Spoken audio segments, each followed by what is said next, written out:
আজ প্রয়াত সঙ্গীত শিল্পী ভূপেন হাজারিকার ১৪তম মৃত্যুবার্ষিকী।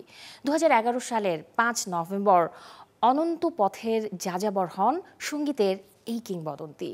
মানুষ মানুষের জন্য, জীবন জীবনের জন্য, কিংবা শরৎবাবু খোলা চিঠি দিলাম তোমার কাছে, অথবা আমি এক যাযাবর, যার কণ্ঠে ছিল এমনই আকুতির কথা। সেই ভূপেন হাজারিকার জন্ম ১৯২৬ সালের ৮ সেপ্টেম্বর আসামের সাদিয়া গ্রামে।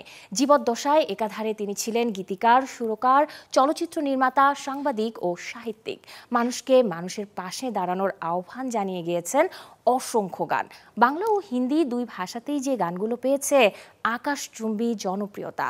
বাংলাদেশের সঙ্গে আত্মিক সম্পর্কের বাঁধন ছিল ভূপেন হাজারিকার।